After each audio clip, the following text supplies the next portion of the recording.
We talk about movies that were out when we were growing up. The good ones, the cheesy ones, and the awful ones. Mark and Derry tell us if the movies hold up today. Welcome to the Hold Up. Welcome to the Hold Up. Welcome to the Hold Up. Welcome to the Hold Up. Welcome to the Hold Up.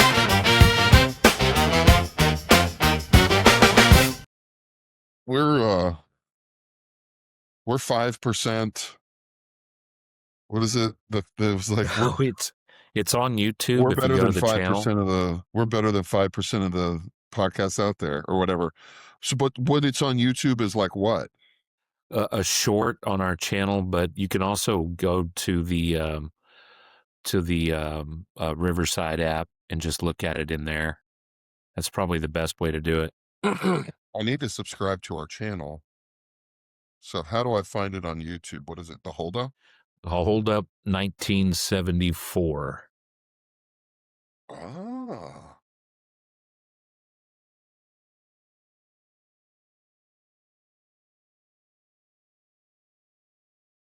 Come on.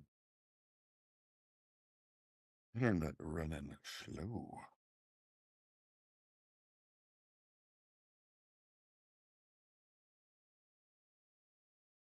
I don't see it. Oh, yeah, I do. Oh, I am subscribed. But there's only episode 1. If you go to click, there should be a thing where it says shorts.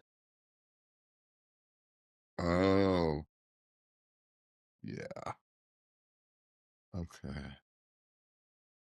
I gotta figure out how to share this. How do you share the podcast? Do I have to go into the actual episode and share by episode? I don't guess I can share a channel. You can go to the channel, view channel, and hit the 3 buttons and share the entire channel, I believe.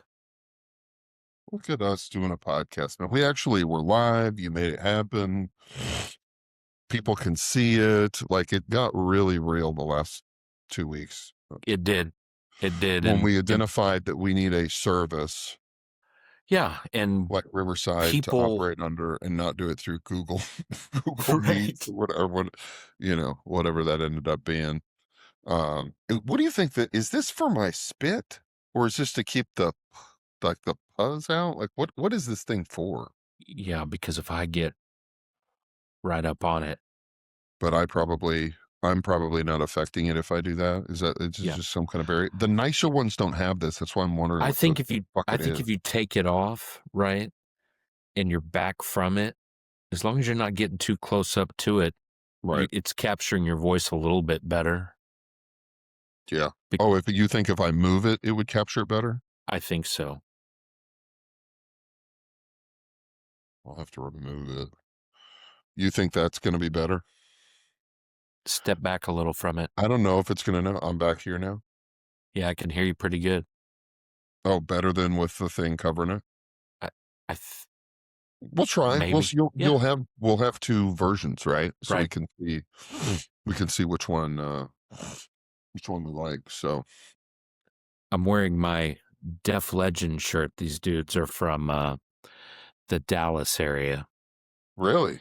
Yeah, and we went to see them at what used to be, I almost called it Taco Cabana, Lava Cantina. Yeah.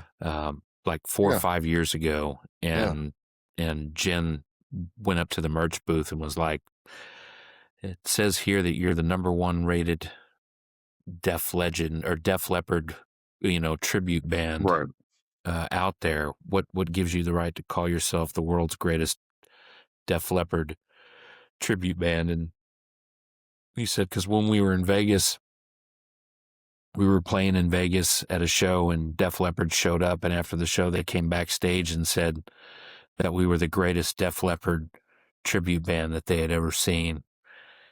Tough to argue with them. If that's a true story, then maybe they are the best, but they're really good. If you're into that. Did you go see Def Leppard when they came through last year or the year before? No, but I've seen them I've seen them before. If you want my honest opinion, and I like Def Leppard, you can go see this band right here, Def Legend. Yeah. And it's better than going to see Def Leppard. Yeah, I don't remember so many of those hairband guys, their voices died out. I can't remember if he's, well, obviously Vince Neil, but I can't Joe remember if can still sing. Yeah, I hope so. Yeah. He was he's cool as shit, dude. Like, who was he on with? He might have been on like the Fly on the Wall podcast with Dana Carvey and yeah, that's a good one. David Spade. Like he was on one, or maybe on like a smart list or something. I was on a road trip to New Mexico, and he's fucking smart, honestly. He's like kind of a thoughtful dude, but everybody asks all those bands, they're like, because there's some famous story when grunge came out that like literally, like all these hair bands have this story of being like, they told me when I went in, we're going in a different direction. We're not going to be promoting this album as much as we used to promote albums. This new thing is this other thing. And, I showed up and on the marquee was this, and it wasn't us anymore, whatever. Like, there's all these fucking guys have this story. And he was like, yeah, nothing changed. He was like, I was flying on private jets, playing arenas before and after. Yeah. I didn't even know it was happening. Like, he was just like, it did not affect us in any way, at any point, at any time. And it's like, holy shit, that's their fan base. Like, these dudes had 2 diamond certified records. Like, when you have 2 of them. Yeah. I thought it was cool. Yeah. I thought it was cool when he was like, yeah, didn't fuck with us at all. Like, because there's so many of these heartbreaking. Oh man, we're just like, I've got nothing left. I'm painting houses. Well, and it sounds like one week they were like the to hear them tell when grunge came out, it's like it happened over a week and then it was just done. And that's one of those. It changed music. Like, I'll give you, grunge changed music. Like, it affected me deeply because it was, my life was high not school, a cake. man. My life was not a cake party that all the bands like Motley Crue were singing about. Like, I was definitely not, that was not it was fun to watch and I loved that music, but it was way more the life's shitty, my parents are divorced. Like, the fucking grunge struck a fucking chord. Yeah. But there's been some good points made about it where it was like, yeah, it changed everything right then, but it didn't. There were only like 5 bands and all the copies were bad. Like, you had Alice in Chains and Soundgarden and you had Pearl Jam and the group of them, right? Nirvana, right? Yeah. I mean, the big boys, but then everything else that tried to be like that, they have 1 or 2 hits and then they go away, right? Like the copies, like it didn't stay as a sound well. Grunge was 5-6 years, maybe. Yeah, like it didn't. It was quick. It was pretty quick. Quicker than hair. Oh yeah, I mean, because hair started in the 70s. Yeah, it was a decade strong at least. Yeah, totally. And there were lots of good ones, or even with fucking any of the genres, the rock and roll, right? Right. Where you kind of go, yeah, but it's kind of both underrated and overrated. It didn't last as long as people think. There weren't as many good grunge bands as people think. It's Ugly Kid Joe, and yeah. You know what I mean? So, which were good, and they all came out with 2 or 3 good songs. Yeah. Like, there was plenty of content, but there was, just a handful of bands at the top. Yeah. And then the difference between the top and the was a big difference. The next tier was a huge drop. Like, it was not none of it was life-changing other than the big 5. Like, none of it was as deep. None of it was as, passionate. Or just like hit me substance. in a way. Yeah. So some people were living it. Some people were imitating it. Yes, it came around, you know, I graduated, we're 1974, right? It's in the title of the deal, Yep. of the Hold Up podcast. So we're at the same age. Like it comes on at the very end of high school, right? It Yeah. I wasn't, mean, 92, 91, grunge was fucking sizzling. it Like, was, yeah, but it was, and it was, I think the first song I heard was Man in a Box on MTV and was like, what is this? yeah. Like, And you had Jane's and the Peppers were coming, and you had that yeah. too. That kind of alt. Blood Sugar Sex Magic is where I begin and end with those guys. I I'm going to be honest agree. with I you. like I I like don't, Mother's Milk and Blood Sugar Sex Magic. Everything else is it I just can take it or doesn't, leave it. yeah. It's just, it's the weaker songs on that album are the best songs on the next albums, right? Right. You know what I mean? Like they Yeah, hit it dude. so out of the park. Rick And Rubin people, on that album too. yeah. And I don't know, man. I'll bail. I bailed on bands pretty quick, and not from that, like, I'm into music, and now once everybody likes them, I don't like them. They would just lose me a bit. Like, I didn't stick with Pearl Jam after 10. Like, No. Daughter didn't do anything for me. Like, I wasn't, like, I didn't, and I loved them. Like, 10 is amazing. It's an 10's a perfect amazing album. record. 10's a Yeah, perfect album. Like, it's there's amazing. there's a couple dozen perfect albums to me that, and 10's in that, right? Like maybe in the, top two or three, just for like beginning to end, unbelievable.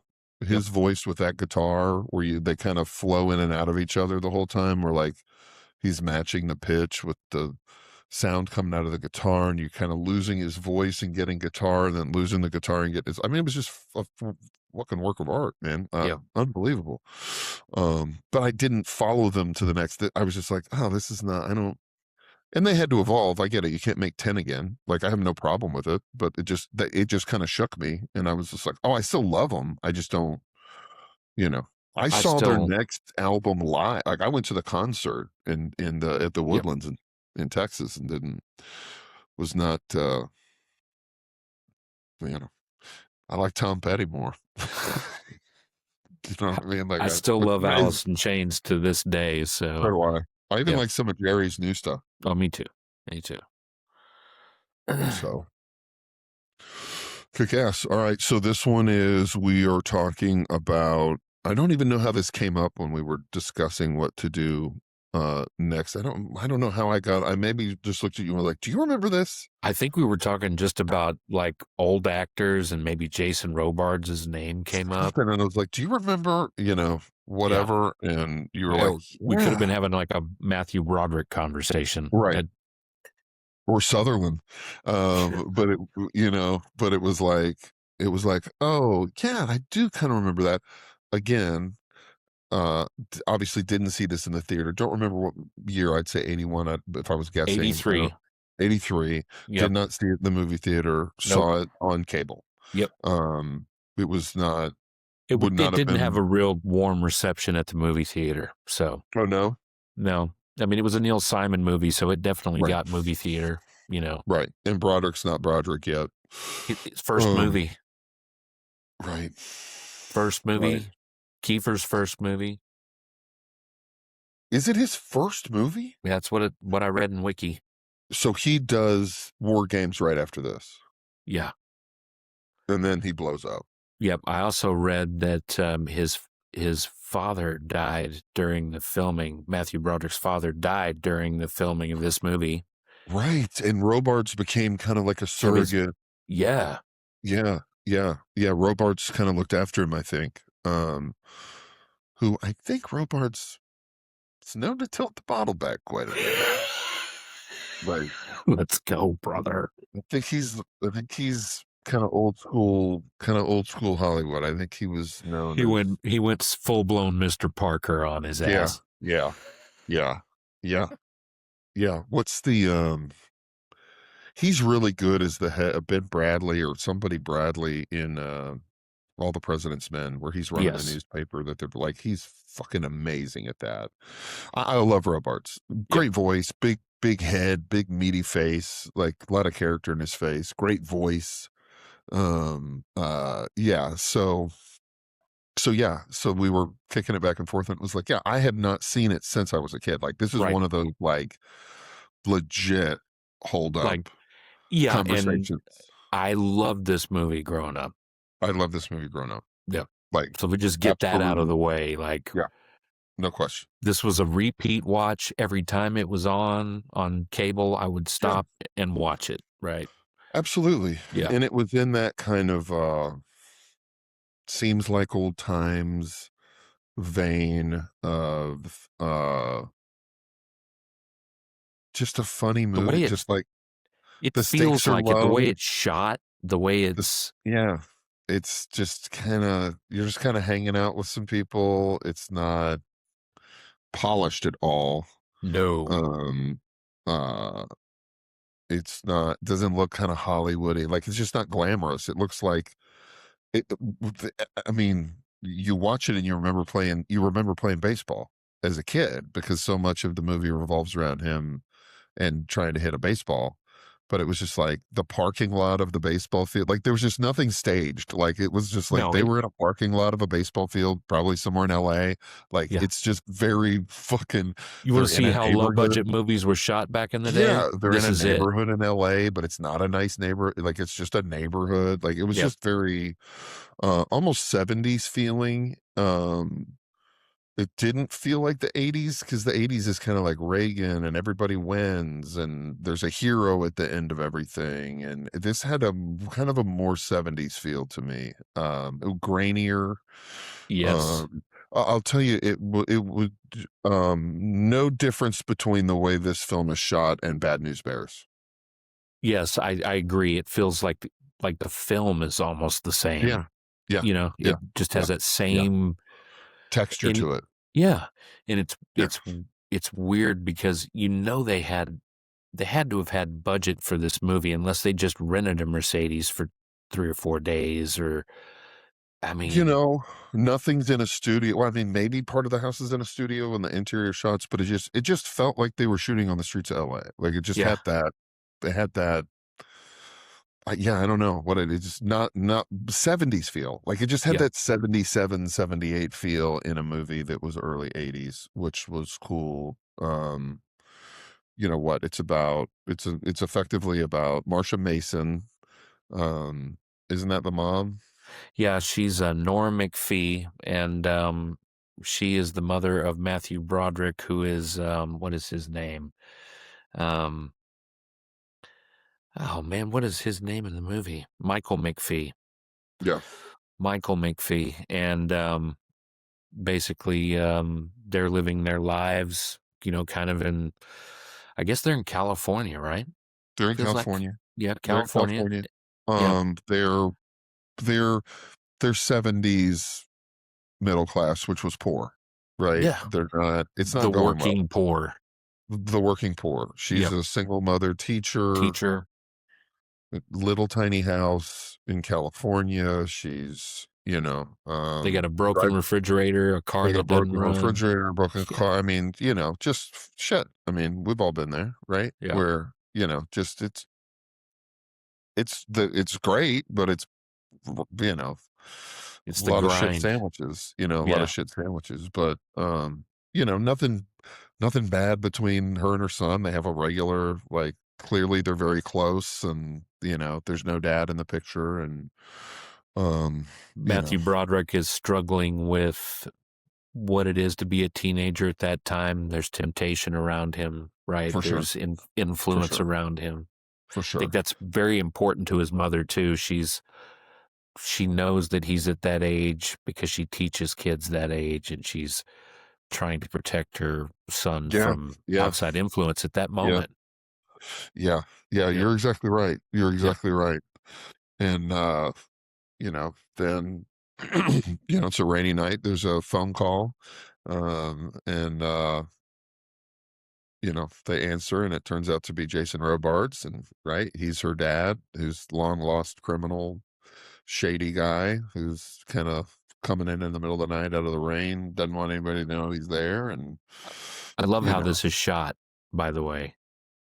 Just the way they do this whole sequence, and it only works in 1983 because there's no cell phones, everybody. There's no, you know, it works really well if yeah. you know what it's like to live in that time. I think Yeah, it's it has the looking in the window. It has like a little bit yeah, of point of view of him, almost like you'd see in a horror movie or a Halloween, where you're like, I'm on a porch, it's raining. They show him walking over kind of like the bridge yep. walkway to the house in the rain. He's in a trench coat and a fedora.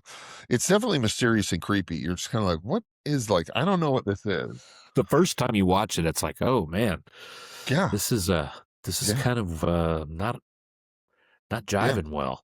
No, Like, no, no. It's a yeah, little unsettling, which is good. It's a cool mood to set, right? And it's Neil right, Simon. yeah. So it's not going to get too bad. And then, and yeah, and then like, it's just, we kind of, he And he's shows up, he's Max Dugan, he's robbed a casino. Uh, How much money's in that briefcase? Do we ever really get that 600 and change, something like yeah, that? $675,000 or Yep. something, or, something like that. But I mean, I think if you did it to today's money, it's $2-3 million probably, right? Right. So kind of a ridiculous, amount of money, a life-changing amount of He money. explains it as, he they took it from him.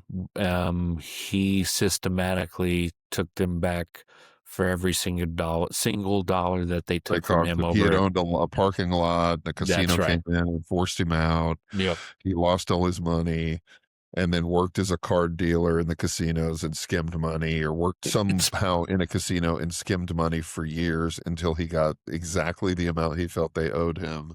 And then, everything Max Dugan's stories seem like just a legitimizing story in his mind to make it work, right? right. Like, And that's a great point, because yeah, you don't know when to believe him and not to believe him, correct. because there is enough mystery around him. Like, he's not full of shit. Like, he's a criminal. He doesn't hide that he's had a dark past. But But do you even ever really know if he's telling the truth about anything? you never really know if he's telling the truth about anything. And he says he's dying, right? She wants to Right. kick him out of the house. He comes in the rain. She's like, you've never been a part of my life. Like, I don't understand. But super cool, snappy dialogue, like Neil Yes. Simon dialogue, like Very, a yeah. play, like really, like super tight fucking Oh, it's good. dialogue. Like, Yeah. really, what, Biloxi Blues style. Oh, yeah, And, yeah. you know, Great movie. yeah, really good movie. And then there was another one where another guy played the Matthew Broderick character. It's like the companion to Biloxi Blues. I Yeah. forget what it is, but it'll probably come to me. But yeah, so it's, they're, she's like, ah, da, da, da, they go back and forth, and he's like, I'm dying. And you never really, is he dying? You know what I mean? As Like, many times as I watched it as a kid, I was just like, yeah, he's dying. He's dying. I watched it this time and I'm like, dude, this guy's full of shit. And I yeah, don't know if anything he's saying is right, true at all. right, Like, right, just, right. Right. yeah. But it's so clever, where it would, like, this is it, like, there's a great scene that's where the dialogue is key. And it's just fucking brilliant writing to me, which would be tough to write, which is where she's like, you have to tell him who you are. And then she's like, you go in that room and you tell him who you are to him, that you're his grandfather, and the da da da da da da da. Right. And then he goes in there and he's like, my name's Max Wittgenstein. I knew your grandfather. Like tells this whole Gus Wittgenstein. Gus Wittgenstein tells this whole story about, like, a bullshit about, yeah, your father told me to come see you and he always loved you, or whatever. Gus! Yeah. And then what makes it so clever is he leaves the room, and the question, she's like, did he tell you? And he's like, yeah. Yes. And like, that he was About the sick, money? like, Yes. about the money, yes. But he had not said it. He had told a different story about all that stuff, but it checks the list of, did he tell you? But and then he's like, and and him dying or whatever, and she's like, he told you that too. Yeah. Right. That is, but it wasn't that he was dying. It was that his grandfather had been sick and died. And it was like that kind of stuff to me is so cleverly written that it is that kind of play, like I'm misunderstanding. Like that's tough to write. Where Yes. it's, it's like a super skill to me. He picked To be really able to good actors for this movie to too. write confusion into a comedy. Yep. Right, where you're misunderstanding, but the audience knows, but they're watching two people who are misunderstanding what they're saying to each other. Yes. That's very, and it's making total sense without the middle party being involved. It makes total sense to everyone, Yep. but we're the only one who's right. Right. We're the only one with all the information. Yeah. But it makes sense to Matthew Broderick's character. It makes sense to Marsha Mason's character. So it was, to me, that was one of those spots in the movie where I was like, this is what I love about Neil Simon. Yeah. And it may have been that dialogue where I was like, who wrote this? Because I didn't really look up anything about it. I was just like, put it on. I remember it. I loved it. I'm going to play it. And I was like, who did this? And I'm like, oh, fuck, Neil Simon, man. Yeah. Like, holy shit. Of course. And, he has good ensembles for actors in his movies. I mean, obviously the lady across the street, Mrs. Litke, the spy, is great in it. I went back and looked at some of her, stuff. I know. I remember her from one of my other embarrassingly favorite movies as a kid. She's in Grease. Yeah. Right? Yep. Isn't she the assistant? She's the announcement lady in Grease. Isn't she the one that comes over the loudspeaker? She's kind of a smoke show back in the day too. Yeah. She definitely had that voice. She was nosy neighbor. She was, there's some ladies that fit in that category to me. So like the reception lady in Planes, Trains, and Automobiles, who's also the principal's assistant, Ferris Bueller. Yeah. Right. The lady in Ferris Bueller. Yeah. Right, has all the pencils in her hair. They're the same person, right? That's the same kind of female character actor, where they play that kind of role beautifully in anything you're in, and you're like, I need that, and she just comes in and does that. Ditzy, goofy. Let me play the receptionist. Knows what she sounds like, knows what she looks like, totally knows how to use the instrument. Like, I know what you need me for. I'm going to come in here and be wacky. Yes. It is a great wacky neighbor. Yes. And, so. And then, Donald Sutherland, who, my wife watched this movie with me for the first time when we did the rewatch, and Jen said that Donald Sutherland's behavior in this movie is not okay. Yeah. He plays a cop that, back up. Well, back up. She has her car stolen. Right. Her car gets stolen. And he meets her, Donald Sutherland, his Brian Costello in the movie. He plays an Italian? I read that this was the last time that he was ever in a leading romantic role in a movie. This is the last time he was ever. Good choice. Yeah. Good choice. Best role. Donald Sutherland has two roles in my heart that I love him for, which is Invasion of the Body Snatchers, the one from the 70s. Yep. Which I love him in, and I love him as Oddball in Kelly's Heroes. Yeah. Far out, man. He's like the tank driver in Kelly's Heroes. Right on, man. Right on, man. He's like a hippie. He's got like a beard. He's like, right on. We'll make that happen. I really enjoyed him in Space Cowboys. As corny as that sounds. I loved him in that. Yeah. And dude, he plays a great dick. Like, he was a great dick in Outbreak. Yeah, he's a good, he's such a eyebrows, dick, dude. He got that he's long such a good face. actor. Yeah. I mean, I adore Donald Sutherland. Oh, me too, man. He's not every movie he made I haven't seen. Yeah, but he's a character actor, right? He's just got a face and he's got. He was vibe. Fantastic in what's the one where he? Oh gosh, you will have to put photos of him as Oddball and Invasion of the Body Snatchers, you're going to have to drop I'll photos do in it. when I'm I'll saying do that. it. Because at the end of Invasion of the Body Snatchers, you don't know he's been turned, and he's like, ah! It's terrifying. Dude, Yeah. that would scared the shit out of me as a kid. What's the movie with oh my God.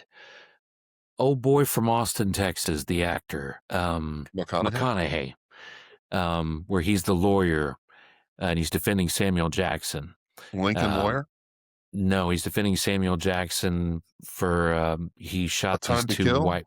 Yeah, Time to Kill. That's it. Yeah, yeah. And Donald Sutherland is fantastic in that movie. He plays a drunk. He's kind of Matthew McConaughey's mentor in that movie. But Yeah. I think after that movie, after Max Dugan, he was more of a part actor and not a leading guy. For sure. Yeah. Yeah, because of what you said. So he's a cop. Her car gets stolen. He's the detective investigating. He clearly has a crush on her. She has no car. He loans her his motorcycle. It's an unhealthy crush. It's an unhealthy crush. You know, and Michael and I talked about it after, and it was just like, he definitely is coming on too strong. There's no question. Man. Like the I'll see you Saturday, and he calls her within 15 minutes. Like, there's definitely that, but I Take think my motorcycle. But I think a lot of it is contextual. Like, if you wanted to get a hold of somebody, you might have to go by their house. True. Like no answering machines, no call waiting. Not in 1983. No. So you know, I think we forget that, like, if you could catch somebody on the phone, you were catching them on the phone. Like you know what I mean? Like, you're not, you know, I mean, and people don't call late at night. So, like, you know, there's like an hour and a half, you know, from when you get home to work to the phone may ring. Yeah, I think I draw the line at when he comes into your house and you're not home and he's walking around inside your house. Very we're fair. just like, okay, Very man, fair. like, Very you're fair. in her fucking house, bro. Yeah, what are you doing? Yeah. You're committing a crime. Yeah, you're right. I mean, it is stalky. Yeah. And maybe if it's Brad Pitt, we're not worried he's in the house. You know what I mean? You know what I mean? Yeah. Like, it's particularly creepy because he looks creepy. Because he's Donald Sutherland, bro. You know, it's, you know. Mrs. Keen-Eyed Litke. Yeah. So Brad Dorff in the house, or wherever that, you know, right. Stephen Dorff. Stephen Dorff. Or no, I'm thinking of there's a guy. Did you ever watch Deadwood? Oh yeah. He plays the doc. He plays the doctor. It's been so long. You know him. He's the creepy guy in every movie he's in. He's I'm gonna tell you exactly who it is. It's something Dorff or it's either, I want to say it's like Steven. I remember like Stephen Dorff from like Blade. No, it's that's who I'm thinking of. Let's see. Might have the wrong name. No. Yeah, I know who I'm saying. That is Stephen Dorff. This is not. This is what did I say? Deadwood. He'll be in this for sure. Brad Dourif. Yep, I know who he is. He's in Fatal Beauty with Whoopi Goldberg. I think he's the voice of Chucky, isn't he? Am I thinking of the same dude? I think he's the guy who becomes Chucky. Yeah, dude. He's in One Flew Over the Cuckoo's Nest. Yeah, dude. He's a good actor. As Billy or whatever, is the kid who kills himself or whatever. Yeah. He's Chucky. Yeah. You know what I'm talking about. Yeah, I do. Like that. Not that level of weird energy, but Sutherland, you know, Sutherland's not, he's got the bulging eyes and the long face and he's a little, you know, I mean, he's, you know, both of them, both the Sutherland boys got a lot going on, but great faces to look at. Like, oh, they're very dynamic, man. They definitely have. There's a lot of character in their faces, right? So yes. He's great, but you're right. Yeah, fair point. Like, you take the win on. He's fucking super creepy. I forgot he was standing in her house with Jason Robards. Is like, what are you What the doing? fuck are you doing in here And again? he's like, door was open. And it was like, does that mean you can? Like, there was a kind of a I mean, tense he's scene. And you're like, questioning her neighbor about her activities, and then is that yeah, $10,000? yeah, $10,000 falls out of her purse at dinner, and yeah. And I'll tell you what, that could have been cast better. Maybe it's a more popular movie if you're kind of rooting for them as a couple, but he does kind of come off as just kind of, he's like, I guess, like, he's just more interested in being a cop. and he's not good looking. Like, you're not like, she should be with him. Like, she's cute. She was Neil Simon's wife. Right. Um, she's cute. He's not, like, She's a bit above his caliber. yeah, And he they does have good this, with the dialogue. He does good with the dialogue, but I think right. the dialogue kind of is the dialogue because it has a rhythm to it in the Neil Simon stuff. So as long as you can follow that rhythm, that da da da da da da da da da Well, da da da Marsha da. Mason's great at it because she was in 5 movies with Neil Simon, right? Like Yeah, they were married. So right. obviously she understands the way it works. I think Sutherland was good. It's just his character came over as just Yeah. way overpowering, very, just I was get not his rooting man. for him. I was not rooting No, for him. no, not at Um, all. and Even I though guess he we was should. very nice to her. Yeah, and I guess we should say, like, basically he comes in, he's trying to come up with ways to give them the money because he's dying and he wants to We, leave it to him. He knows he was a yeah, shithead as a father and a yeah, grandfather. Max, right? He's Max. Yeah, yeah, sorry, Matt. Yeah, yeah.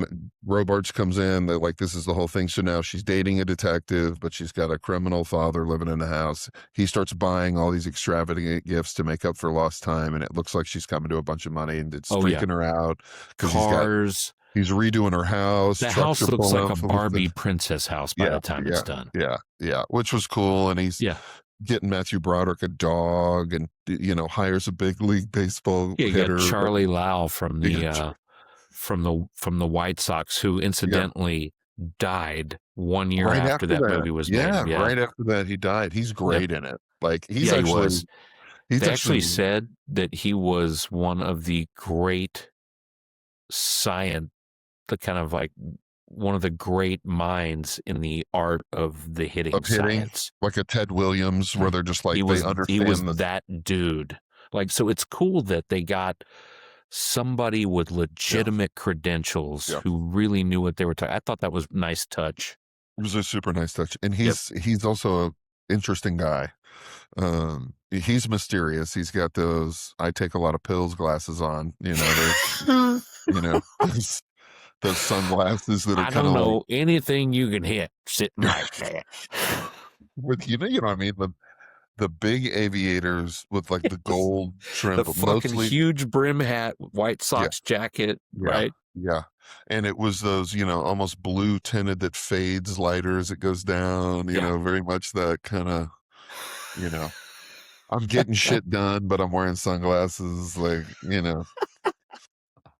which were, popular, then a little pre-Carreras, but definitely in that, style. And he's got a tan and he looks like he's a baseball man, right? Like he looks like it. So that's super believable. So yeah, the tension being she's got a criminal father spending a lot of money, a detective she's dating who's coming on strong and keeps going, where's all this coming from? You were broke. I loaned you my motorcycle, which also got stolen. Right.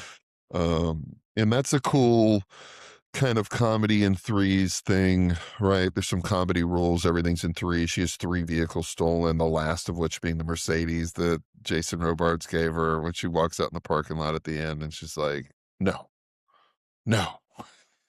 Like, where's the car? Right. Yeah. So her car stolen, the motorcycle stolen, and then her car stolen again. So, the rule of threes. And, yeah, I don't know. I mean, it was one of those, it's super fucking charming to me. I mean, we didn't say much about Broderick, but I mean, I think for a first movie, I thought, well done. He was, I would say at that time, he was probably 17, 18, maybe somewhere in there. I don't know because he's always looked young, and I think sometimes they'll get a young looking 22-year-old to come in and play a 17-year-old, so you don't have Ralph to deal with like, Macchio, right? yeah, so you don't have to deal with like Yeah, the child labor stuff, right? If you bring right. if you hire a 16-year-old, no, I don't. He may have been that. I don't know, but he at that age he was kind of he looked that age for a long time. So who knows? You know what he? I mean, I've got a computer for a phone. I could look it up, but I think we've made our point Yeah. um on it. But yeah, I mean, no heavy lifting required. Like he did what he had to do. He served the script, he did the lines, he was fun, his facial expressions were great, but it was her and Robards and Sutherland really. They really carry the movie. Yeah. He's very much the kid, and he's an important part, and he's like, oh my god, but you know, it was just like, can you do this? No. Right. More like he does it the whole movie. And so but another guy who's fun to watch, and you know, he's interesting. Like you said, Kiefer Sutherland's like one of his buddies smoking cigarettes out front of the school, no lines. So Kiefer's in a movie with his dad, which is pretty cool. Kiefer's first movie. So yeah, You know, it was super charming to me. Like, yeah, you know, yeah. I don't.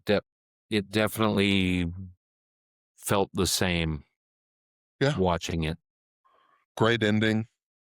Yeah, everybody gets what they want. Ends great. Love the animation at the end and at the beginning. I think very nice. Book ended really well with that because you kind of see him go to the Caribbean as a cartoon character at the end, and he gets away. You know, spoiler alert: it's a 40-year-old movie, but you know, what are we talking about? But and I don't in the movies that are like it, it's not the best. It's just a good movie. Like it's not like, you know, I showed it to Michael and Scout, and you know, it's just like that was fun. Like worth a watch, you know, like not like it's entertaining the whole time. Worth a watch. For sure, man. Like to me, for sure. But it isn't Seems Like Old Times. It's not even Goodbye Girl, which I think is a better movie of hers. Also Neil Simon, you know, with Dreyfuss, who's a big player on this show, as we're discovering. We're finding out. We've never had a podcast we didn't mention him, except for maybe Buckaroo Banzai, which might be the podcast that never sees the light of day. You know, we'll have to redo it or whatever the fuck we'll have to do. But we will definitely have to go to the deep cut floor to get something feasible. Maybe it'll be a thing of legend that we occasionally show a clip of when we reference it. Yes. Just the confusion, us at a tiny table, bad lighting, and a horrible movie. Right. Now, what else did you look at? What else is going on in '83? I did. Like, so what do you got? So what else is? So we obviously we haven't determined what we call this yet, held up or not, right? Hold up or not, but I mean, we'd both agree it's a very charming movie. So absolutely. Far. Still, what's happening in 1983 when this comes out? The moment this movie is coming out, Michael Jackson is at his peak in popularity. The day that this movie came out was the day that Michael Jackson performed Billie Jean at Motown 25 and did the legendary moonwalk for the first time at Motown 25 television special. God, that does not jive with this movie. No, those feel like it's different times. Literally the moment Michael Jackson, you know, just ascended to another kind of a god tier level in the music. So Billie Jean, the Billboard Hot 100, Billie Jean was the #1 song in the country during the film's opening week, followed closely by Do You Really Want to Hurt Me by Culture Club and Hungry Like the Wolf by Duran Duran. So that was kind of the musical setting. Yeah. Isn't that Arena? That one's Rio, I think. Is it Rio? Yeah. Okay. Yep, Rio. Wild Boys might be. It is Arena. Which one is? Wild Boys. Wild Boys is Arena. Yeah. Hungry Like the Wolf is before that. You're right. Yep. Major Great song. releases. It premiered the same day as The Outsiders with Francis Ford Coppola's The Outsiders with that legendary cast. Yeah, we'll have to do that one at some Yep. point. I mean, Oh, absolutely. that's gonna be a long one. There's so much to that. There's so many Yeah, we'll people have in to it. There's so many dissect that. stories And from that. I mean, from the director to all the actors and being who they from become. Oklahoma, that was required reading when we were in school, and it may have been everywhere, but Yeah. um, it was a big deal growing up in Oklahoma. Is The it Black S.E. Hinton? Stallion, Is it S.E. Hinton? I think so. It's a woman, and she used initials so people didn't know it was a woman writing the story Yeah. because it was a story about boys. So she hid the fact that she was a woman when she published. I know that. Yeah. She did Rumblefish and some other stuff. Yeah, the Black What did you Stallion just say? Returns. Returns. Yeah, the second one. And then the box office leaders, the top grossing movies in theaters, Tootsie. Man, I love that motherfucking movie. that's a great movie, man. That's Dustin a Hoffman is great. supreme in that shit. Yeah. And then We'll be doing that one. yeah, We'll be doing that one. which had been a sensation since its December 1982 release. So Tootsie was still hot, and E.T. was still, as it should have been. Yeah. right, and E.T. was still drawing massive numbers, even in 1983 at this time, is what they're. When did E.T. come out? 82. Yep. Was still drawing crowds nearly a year after its debut.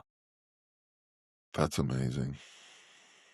E.T. was amazing. Big, dude, right? Yeah.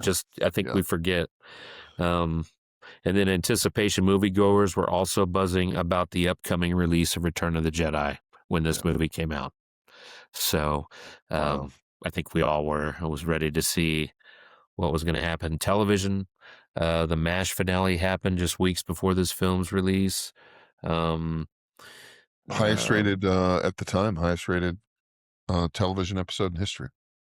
Yes, and the most finale. popular. Yes, it was MASH finale. I remember. Yep, and then the most popular shows on television at this time right now were T.J. Hooker. We were just talking about Shatner. Our boy Shat. Yeah. Yeah, The Love Boat and Fantasy Island was still going strong. Creepy. Right around that time. Creepy show. Yep. The Cold Fantasy War. Island was weird. Yes. You know what I mean? That was a weird show. It was. It was a weird fucking show. Twilight. It was always creepy. Fantasy Island was weird, dude. Very weird. It was, man. Like it had some. It was. It dark. had some spooky ass vibes to it. Spooky as fuck, dude. Like, it was for primetime television. Like, I don't even know how that. Like, you couldn't put that on now. Like, but dude, I could listen to Ricardo Montalban talk all fucking day. Or drink whiskey with Tattoo. Shoot some guns. That dude was out of control. That dude got fucked up. Oh, dude, hookers and blow. Let's go. Dude, it was a mess. Crazy. Yeah. The Cold War on March 8th, 1983, President Ronald Reagan gave his famous evil empire speech regarding the Soviet Union heightened international tensions. So that sounded like that was getting warm. Yeah. I mean, I grew up in Plano, Texas, so Reagan was like a saint. It felt like, from my standpoint, it felt like everyone in the country loved Ronald Reagan. Clearly it was not the case. It's not as divisive as now, but always divisive. But man, in Texas and probably Oklahoma, it was just like, yeah, doesn't everybody love this guy? Like, this is the best fucking dude. Reagan was just like, we all love him, right? Like, I don't literally love him. Like, right. Yeah, I don't know. That's, and I'm biased, but that's kind of the president I grew up under, I'm a Reagan guy too. Yeah. Yeah. But, yeah, man, that was kind of it. The movies were, big. I still think 84 might have been the year where everything was 84 is just where it so, blows apart. 84, the summer of 84 is where it's like, what happened in 1984? So right. this is right before we go on a stretch from like 84 to 88. I think when you look at the movies that came out in that time period, it was just like so many amazing movies, or just Yep. so many, just so many Hollywood movies was everybody pumping. saw. Yep. Hollywood was thriving. They were pumping big budget into big movies and with creative writing. And I mean, just fresh, original Yeah. ideas. And I mean, just Yeah. it was hot. Right. Great mid-tier movies that didn't cost They a lot to make. were. Like just Yeah. great mid-tier stuff just comes out for the I next mean, 5 this years. is a mid-tier movie, For and sure. it's great. We did Let It Mid Ride, to right? lower. Mid to Yeah. lower. I mean, Yeah. these are theater actors. Like Donald Sutherland's a nobody. Broderick's theater at the time. Mason's theater actors. Definitely theater. Yeah. Like this is a theater. These are theater actors doing the most famous American playwriters movie directors, right, where he's whatever writing it he like is, yeah. theater dialogue. Like Yeah. this was not expensive to make. No. It's got 4 or 5 locations they're shooting at. All Westinghouse was clearly a sponsor of this movie. Right. Oh, dude. Yeah, I did notice a lot of pretty clever product placement in that. Right. I was looking at all he bought him all the appliances. I was trying to clock all the brands. Like, what is that? What is that? Yeah. So, yeah, very, yeah, yeah. I don't know. It's cool as shit. I don't know. So I would say, if we're gonna go, hey, look, what was it to you? I think it's a good movie, not a great movie, that it 100% holds up for me. Absolutely. Like, is no question. Yep. I would tell someone to watch this, Yep. and I wouldn't say you're going to get blown out of your chair. I'm going to go. You want to have a really good laugh and watch a charming little movie, with some really solid acting and amazing snappy dialogue. Like, it's fucking great. You chuckle. You're not going to laugh your ass off. It's not The Hangover. You're just gonna. It's just cute and funny. And like, it is of its time, yet it holds up. Yeah. Yeah. You know, it definitely still has charm. It's still good. 100%. It does have there's some red flags, but right. They don't bother me. Like, it just doesn't bother me. It's not like when we were doing Stand By Me where there were red flags and I was just like, God dang, man. Yeah. Uncomfortable. Yeah. Just like, it's not good. Like, no, but the acting's never bad. Right. Right. Like you're never taken out of it with like, this is fucking dumb. You want to hang out with Jason Robards when the movie's over. Yes. Like, you're just like, I want Jason Robards to show up. Can you just like lie to me for fucking 3 hours? Like, I just want to hear you talk, bro. And buy me a dog and a fucking camcorder, like, and batting lessons. Yeah. You know what I mean? It was just cool. He just like the coolest dude shows up. Your grandfather shows up in the rain in a trench coat and a fedora lying about who he is. The allure. It was a dream. Yeah, the allure of what he brought as a kid. That's every kid's dream. Like, holy shit, man, I hit the jackpot. Long lost grandpa shows up and is like, I got $1 million bucks. Let's go. Let's go. So yeah, no, I think it's cool. I'm a sucker for Robards and Sutherland and Mason and Broderick. So, tough for me to fall out of this one, right? Yeah, like it definitely holds to me, up. It holds up. I think I knew before I watched it that it was still going to, but it was nice to rewatch it after a long period of time of not seeing it. And I did notice things about this movie on this view, obviously with older eyes, wiser mind, and just understanding how humans interact a little bit better maybe than I did the last time I watched it. But it is definitely a hold-up movie. I'll watch it every time it's on. Yeah, for sure. Every time. For sure. Yeah. It's hanging out with an old friend. Yes. Yes, it absolutely is. It is a fantastic movie, but it's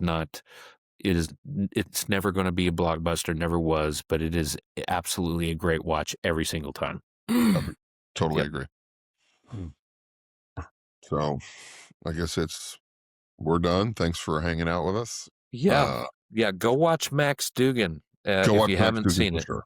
It's For sure. definitely worth watching. And tell us what you think. Right. Yep. Yeah, So put it in the comments. If you think it's dog shit, yeah, like, how wrong tell are us we? it's dog shit. Yeah. How wrong are we? Yeah.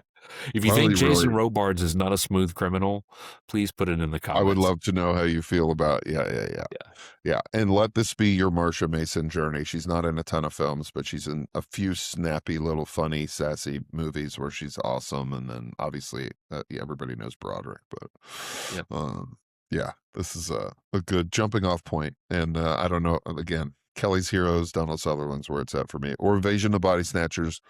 Another one that I would say, go watch that. I'm sure we'll review it at some point, but if you want to see Sutherland, if you want to see he's a leading man in that, though. You're saying this is the last one he's in, but if you want to see Sutherland being like ultra cool, ultra hippie, just go Animal House. He's right.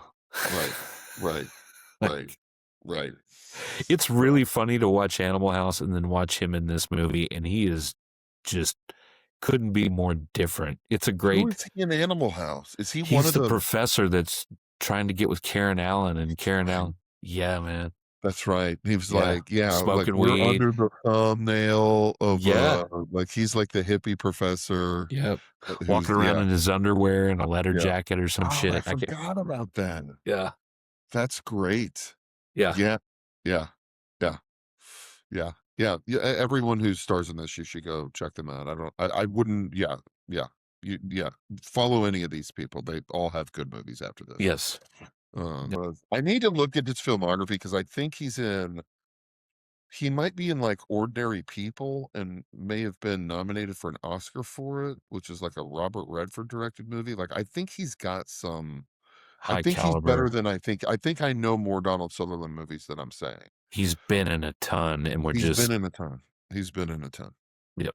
He's been in a lot. So, like he's in the fucking Mockingjay, whatever the Hunger Games. I think he's in Hunger Games. Like he just shows up as a bad guy a lot. It has newsflash. I never watched those, and people are gonna probably burn me at the stake. But right, I enjoyed them, but I don't know.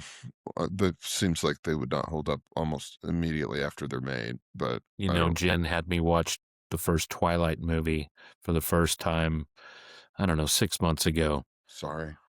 Ooh. Yeah. Not doing it. I think Aunt Michael tried it and was like even for her, I think it was just like, I don't know, man. I like my vampires like near Blade. Dark. Like near dark. Give me near dark vampires. Yeah. The vampires in 30 Days of Night were really. That's such a good movie. I showed that to Aunt Michael a couple of months ago, and it was fucking awesome. That movie is intense, man. And its score on IMDb does not do it any justice. Yep. And that is a intense. You trap people in the winter. Yeah, somewhere. We're in this house. Like it felt like The Thing with vampires. You're trapped. You can't get out. The environment is not allowing you to leave. It's fucking great. Yeah. And that's John Huston's son. That's Angelica Houston's brother, the lead vampire. Yes. I know. Danny Houston. Yeah. The main older bad vampire, like the leader in that. That's Angelica Houston's son? That's her brother. Her brother. Okay. Right. Her father, John Huston, director of Chinatown. That's their dad. Yeah. I know the story about Jack Nicholson and Angelica Houston. Yeah. When he's like the old man who's like my father. I didn't know if he'd heard I was banging his daughter or whatever. And yeah, he was like, that's surreal. Like like Kevin Pollak is like talking to him. Oh God, dude, he's Kevin so Pollak. good. Kevin Pollak retells a story where Jack Nicholson just like stops him and he's like, "You want to know what surreal is? Yeah. Surreal's when you're talking to your mentor, John Huston, and you're banging his daughter, and he's talking to you about a scene where you're talking about banging his daughter, and I don't know if the old man knows we're banging, and he goes, that's surreal. Yeah. I always hear the one where Kevin Pollak is talking about Jack, and he's like, when we're filming A Few Good Men, Jack is absolutely just roasted, like couldn't be more out of sorts, probably fucked up. Till let's go. And as soon as you hear the word action, he is a fucking machine. Just a He's a pro, machine. Man. He's a pro. He's a pro. I don't know. We'll have to look. I don't know how prolific he is in the 80s. Because it's like Prizzy's Honor. And who, Jack? Witches of Eastwick. Witches of Eastwick. Two Jakes, maybe that might have been late 80s, maybe early 90s. Which is the sequel to Chinatown. Mm-hmm. And I'll have to look. I don't know. I mean, Terms of Endearment. Oh, never mind. Yep. That's all you'd have to do in the 80s. That's one of his best roles of all time. Yep. You know who wrote that? You know who wrote that? I want to say I do, but it is not coming to me. Larry McMurtry, same guy who wrote Lonesome Dove. Okay. Yeah. Yeah. That's a hell of a writer right there, because those are great stories. Terms of Endearment is a great. Get into that movie. John Lithgow, Shirley MacLaine, all those actors. Jeff Daniels, Danny DeVito, Deborah. Yeah. Yep. Yeah. Very. Jeff Daniels.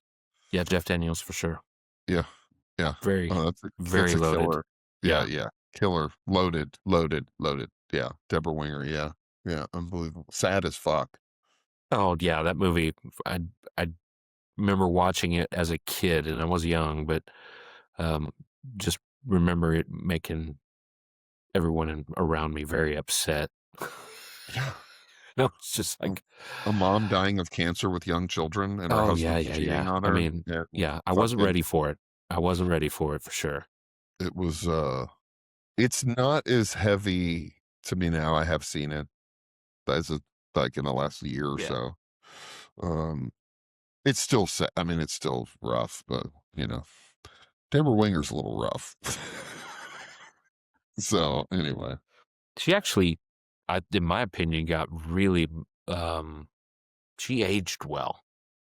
Yeah. But if we're talking about whether or not I'm picking Pamela or Sissy in Urban Cowboy, I'm picking Pamela. Right. Fair. Sorry. Yeah. Yes. Yeah. Not Sissy. No. I'm a Pamela guy. She may not clean. She may not clean my house, but damn, she looks good. And she's Officer and a Gentleman. Deborah. Yeah. Deborah. Yes. And she's great. Don't get me wrong, I like Deborah Winger a lot. She's great in that. She's great in. She was in Legal Eagles with Robert Redford, right? Yeah. But she's got Holly Hunter energy, right? Just like very cute little all-American whatever. Like, yeah. I like Holly Hunter energy too. Yeah. She's cute. Yeah. Very. So, is she always with Dreyfuss? Who? Holly Hunter. Yeah, Michael, who's in Always with Richard Dreyfuss? Ooh. Holly Hunter. Yeah. Holly Hunter. There's enough. It's Michael's favorite movie. Okay. Yeah. Dreyfuss, he seems to be. He's everywhere, dude. We've got to go deep on Dreyfuss. It's kind of that. Is there 7 degrees to Richard Dreyfuss? Because I'm starting to believe every year. He's a movie out every year of what we're doing, and they're great movies. It's ridiculous how if he doesn't have the most money of anyone, I don't understand, because he did not stop. He was busy. Movies. Yeah, he was always busy. Stakeout comes up all the way up to Mr. Holland's Opus. He was fucking crushing, dude. And then 10 years ago, he's in a movie like Piranha 2. Yeah. He became a bit of a mess. A big cocaine problem. Yeah, big cocaine problem. So, but you can't, 1980s, you're the biggest star in Hollywood. Probably every room you're walking in has it piled on the table. Like, I don't know what, I don't know With a what garden you're, hose. Here's yours. you're literally in the most movies in the 80s. Like, you're the fucking man. Yeah, you literally couldn't be hotter. I mean, just like him in Let It Ride. I'm hot. Yeah. That's a good one. Is that one going to make the... We Gonna may try have to to find redo that one. That's such a good... that was a real surprise of a movie for me. Yeah. That was one that I was like, we'll see, because I don't remember seeing the whole thing. If we can't fix it, maybe we revisit it. Yeah. As part of a bigger group, maybe. We may need to do like... Maybe we just talk about Richard Dreyfuss for an hour. Like, I could. I could just do... And that's a good podcast, to just like deep dive on the career of Richard Dreyfuss. Or like, any actor for that matter, right? Yeah, but, for sure. Yeah. But man, you can... That would be long. Like, they're all... I don't... There's not... If there's any I haven't seen, it's 2 or 3. In prime Dreyfuss. I'll be shocked to come across more than 2 or 3 movies of his I haven't seen in the time period that we cover. If there's some that I would say I've seen most of them, but a lot of them I've seen once, maybe twice, like American Graffiti. Yeah, once. I don't like it. I think it's a one-time. I watched it once. Overrated. For me, overrated. Yeah, I agree. Me too. I'm not the demographic for it. It was people older than us, but I don't get it. I don't get why it's interesting. I don't. Every time I think of American Graffiti, I always think of Hollywood Harrison Nights. Ford. Oh, okay. You remember that movie? Well, who's in Hollywood Nights? Not Hollywood Robert Shuffle. Wall and Tony Danza, and don't know it. Oh man, where Robert Wall? Yeah, Hollywood Nights. Look it up. It's a good movie. It's a Tony Danza movie you're recommending? It's fucking funny, dude. Okay. It's got Stuart Pankin in it from Not Necessarily the News. Oh, I missed Not Necessarily. Yeah, wow. Yeah, dude. I'm surprised you haven't seen it. It's where they piss in the punch at the. It's very. I may have. I have to. It was on heavy rotation on cable. There's a chance I saw it. I don't remember what the. It's very New Bomb Turk. It's got Fran Drescher in it. Yeah. You know one we can do? You know one we have to do that I promise you.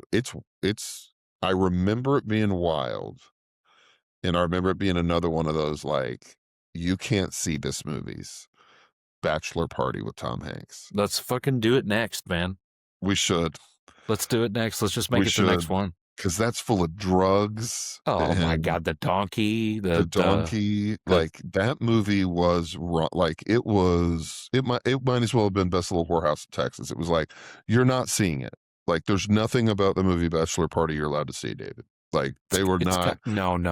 There was I was nothing. not allowed to see that. It is a legit R in the 80s with Tom Hanks. That might be the roughest movie Tom Hanks was ever in. And it had everything.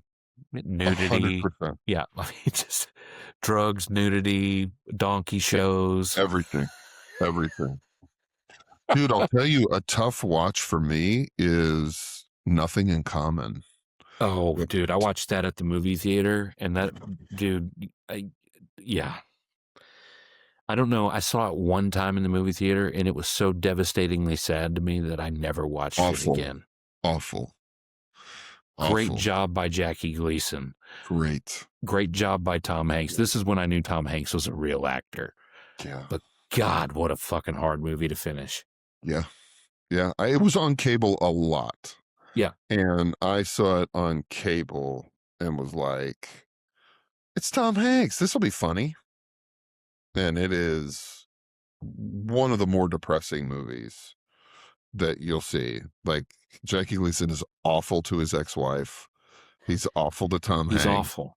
He's an awful motherfucker in a mean way, like just verbally abusive to everyone, but like cutting shit, not like, that's funny, he's fucking pissy, like mean fucking shit, dude. Like, it was, that's tough to watch.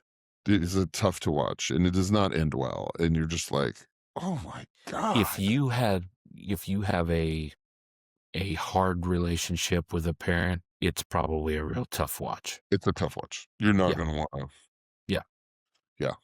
Yeah. But great act. I mean, I remember it as being Oh, really fantastic. Yeah. so, but yeah, I don't want to be that sad. So We're not going to usually do that one. usually Right. usually. All right, man. Good. I can't wait to see what you do with these. Yeah. I'm loving this. I just think we'll just keep dialing it in. Yeah. Good night, everybody. Thanks for thanks for dropping in and watching it with us. And can't wait to see what you guys agree with or don't agree with what we said. Hope that we didn't waste your time, and Yeah. we'll get better at it. We're new at it, but Yeah. Lady viewers out there, please let us know if Donald Sutherland's coming on too strong in this movie, if you check it out. or if you feel like he's just at the right speed he should be at. Yeah. Do you want a man to pursue you the way Donald is doing it in this movie, or is it too much? Or is it too much? Yeah, for sure. Yeah. Love to hear that in the comments. Yeah, that's perfect. All right, guys. All right. Have a great, be good. All right. See you. The hold up, Mark and David.